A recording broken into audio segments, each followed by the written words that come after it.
বিএনপির কথা বললাম। জামাত তো আমার শ্বশুরও লাগে না, দুলাভাইও লাগে না। জামাত এখন পর্যন্ত সরাসরি এখানে এসে এই আন্দোলনের সাথে একাত্মতা জানিয়েছে? আপনারা কেউ শুনেছেন?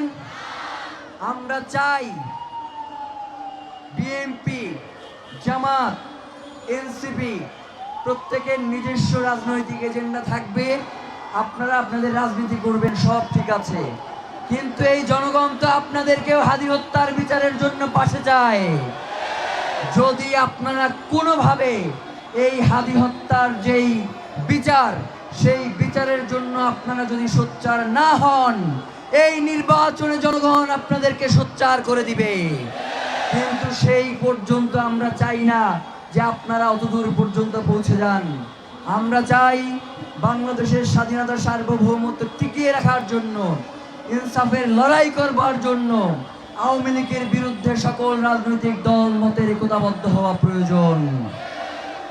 এখানে আমি চাই জামাত আসুক, বিএনপি আসুক, এনসিপিও আসুক, একাত্মতা পোষণ করুক।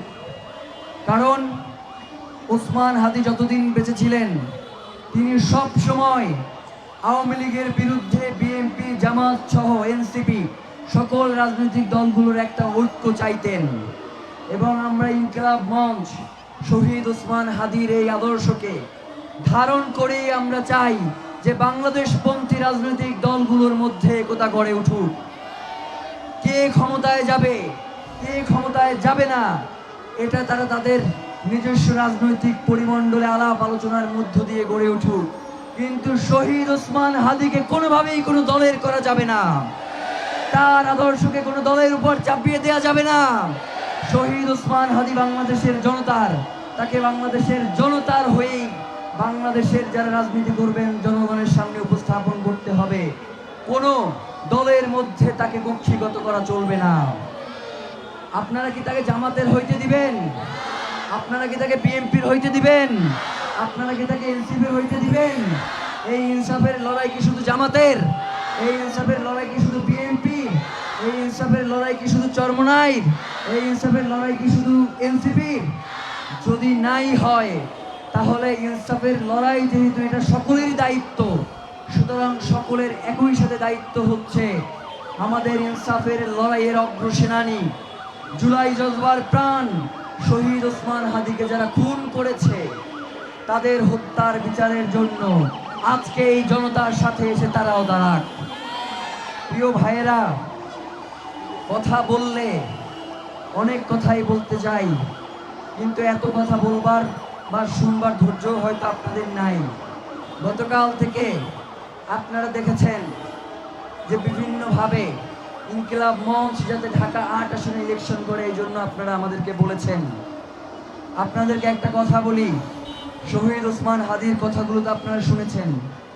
শহীদ ওসমান হাদি সবসময় একটা কথা বলতেন যে আমার কাছে নির্বাচন করা হচ্ছে ৫ নাম্বার গুরুত্বপূর্ণ কাজ। যদি আমার কাছে ৫টা কাজ থাকে, তার মানে তার আগেও আমাদের 4টা গুরুত্বপূর্ণ কাজ রয়েছে। এবং শহীদ ওসমান হাদি ইনকিলাব মঞ্চ থেকে এই নির্বাচনে অংশগ্রহণ করে নাই। ইনকিলাব মঞ্চ হচ্ছে একটি সাংস্কৃতিক সংগঠন, তার সাথে তিনি পলিটিক্যাল প্রেশার গ্রুপ হিসেবে কাজ করেছেন। এবং আমরা যারা ইনকিলাব মঞ্চে আছি, আমরাও পলিটিক্যাল প্রেশার গ্রুপ হিসেবেই কাজ করেছি। এবং একটি সাংস্কৃতিক আন্দোলন যাতে সামনে নিয়ে যাওয়া যায়, ইনকিলাব মঞ্চ, আমরা সেই কাজটাই আগামী দিনেও করতে চাই। এখন ঢাকা ৮-এ বলতে পারেন যে ভাই আপনি তো সদস্য সচিব ছিলেন, আপনাকে তো ঢাকা ৮-এ আমরা দেখেছি ওসমান হাদির সাথে সাথে। ভাইয়েরা, ইনকিলাব মঞ্চের বয়স হয়েছে আজকে ১.৫ বছর। ওসমান হাদিকে আমি চিনি না, ওসমান হাদির সাথে আমার চলাফেরা হচ্ছে ২২ বছর। তো যার কারণে ওসমান হাদির ভাই হিসেবে একজন স্বতন্ত্র প্রার্থী, তার পক্ষে আমি দাঁড়িয়েছি, ইনকিলাব মঞ্চের হয়ে আমি তার কাছে যাই নাই। এবং আপনারা দেখবেন পুরো ৫০ জন বা ৬০ জনের একটা টিম, এর মধ্যে সর্বোচ্চ ৫ থেকে ৬ জন যারা ছিল ইনকিলাব মঞ্চের সাথেও কাজ করে এবং ঢাকা ৮-এও কাজ করেছে। বাকি ৪৫ জন তারা কেউ কোনোদিন ইনকিলাব মঞ্চে কাজ করে নাই, তারা স্বতন্ত্র প্রার্থী ওসমান হাদির জন্য ইলেকশন করেছে। আমাদের একটা কোর টিম আছে 51 জনের ইনকিলাব মঞ্চের, যেই কোর টিমের মধ্যে 4 থেকে 5 জন ছিল যাদের সাথে ব্যক্তিগত সম্পর্ক ওসমান ভাই ভালো ছিল ইনকিলাব মঞ্চের বাইরে। তারা সেই জায়গা থেকেই ঢাকা ইলেকশনের জন্য ওসমান হাদির সাথে গিয়েছে। আর আরেকটা কথা বলি, শহীদ ওসমান হাদির ইনকিলাব মঞ্চ কোনোদিন ক্ষমতার কাছে নিজেকে বর্গা দিবে না, কোনোদিন সে ক্ষমতার মুখাপেক্ষী হবে না। এখন আমরা যদি ঢাকা 8-এ গিয়ে ইলেকশন করি, আমরা জানি আপনারা আমাদেরকে ভোট দিয়ে জিতে আনার জন্য যা যা করা দরকার আপনারা করবেন, কিন্তু আমরা কোনোভাবেই চাই না এবং শহীদ ওসমান হাদিও কোনোভাবেই চাইতেন না যে যোগ্যতা ছাড়া ঢাকা 8-এ কোনো প্রার্থী দাঁড়াক। এইটা হচ্ছে শহীদ ওসমান হাদির ইনসাফের লড়াই।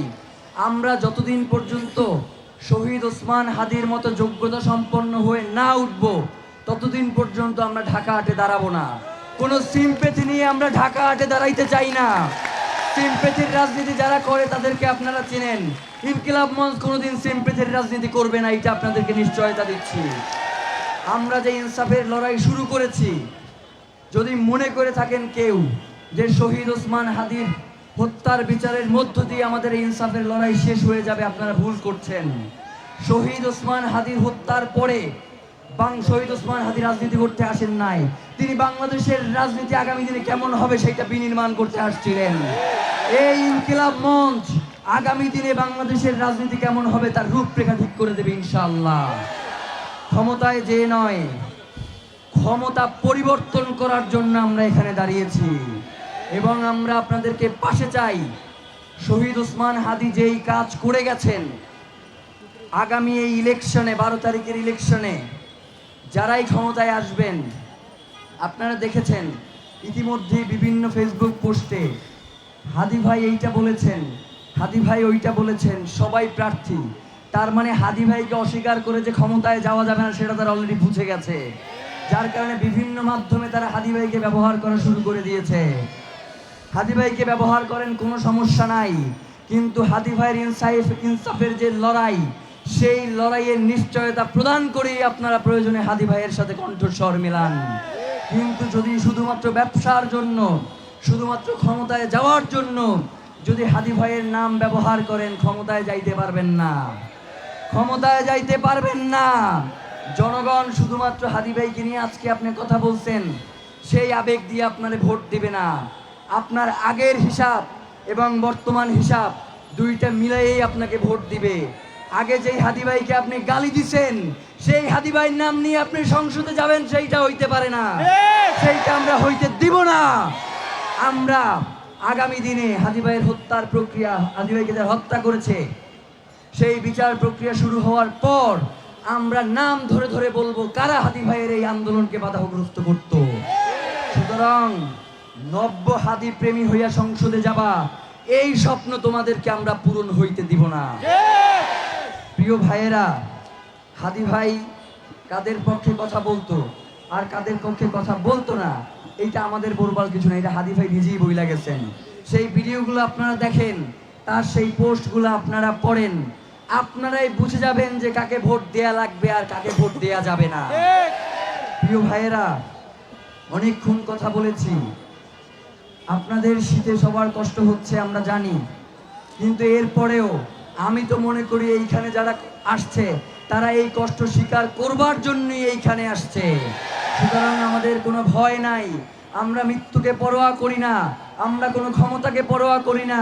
ইনসাফের এই লড়াইয়ে আরো যদি অসংখ্য হাদিকে জীবন দিতে হয়, আমরা জীবন দেওয়ার জন্য প্রস্তুত রয়েছি। আমাদের এই লড়াই চলছে, আমাদের এই লড়াই চলবে। আপনারা কি ঝিমিয়ে গেছেন? সাংবাদিক ভাইদের দৃষ্টি আকর্ষণ করছি, আমাদের কথা এই পর্যন্ত, পরে আবার আমরা কথা বলবো। এখন আমরা আবার স্লোগানে ফিরে যাব। স্লোগান কি হবে? কণ্ঠ কি জোর আছে? স্লোগান কি হবে? নারায়ে তাকবীর, আল্লাহু আকবার, নারায়ে তাকবীর। ভাইরা একটু সাইড করে দিলে আমাদের তাদের সাথে কথা বলতে সুবিধা হয়। একটু ভলান্টিয়ারদের দৃষ্টি আকর্ষণ করব, সবাইকে বুঝিয়ে একটু পাস করে দেন, সবাইকে বুঝিয়ে